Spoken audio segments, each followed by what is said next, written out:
ஜெய் சத்குருநாதா. பாபாவினுடைய நாமம் இருக்கே, அது பரம அற்புதமான ஒரு விஷயம். பாபாவுடைய நாம மகிமை ரொம்ப உயர்ந்தது.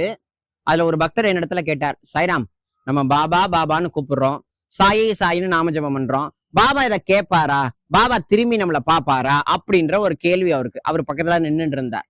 அப்ப தூரத்துல ஹரி அப்படின்னு சொல்லக்கூடிய என்னுடைய நண்பர் இருந்தார்.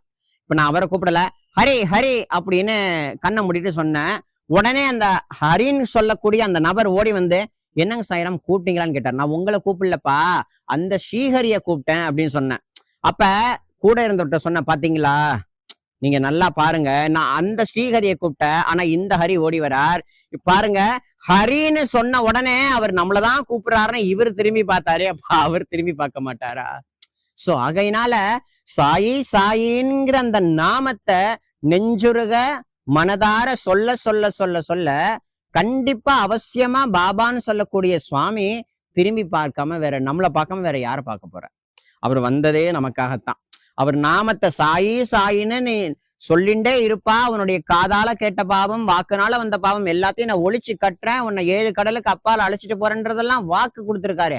அந்த வாக்கு எவ்வளவு பெரிய சத்தியமான வாக்குங்கிறதெல்லாம் நீங்க புரிஞ்சுக்கணும். அப்பேற்பட்ட சாயி நாமத்தை, சாயி சாயின்னு சொல்லக்கூடிய நாமத்தை, சாயி நாம சப்தாகத்தை நம்ம ராதாகிருஷ்ணமாயி அம்மா ஷிரடியில பாபா வாழக்கூடிய காலகட்டத்திலேயே நமக்காக அந்த கிருபைய பாபா மூலமா நமக்கு வாங்கி தந்திருக்காங்க. அப்படின்னா சாயிநாதருடைய நாமம் எவ்வளவு வலிமையானது, எவ்வளவு கிருபைய கொடுக்கக்கூடியது அப்படின்றத நம்ம எல்லாரும் கண்டிப்பா உணரணுங்கிறத அப்படின்னு சொல்லிக்கிறேன். ஓம் சாய்ராம்.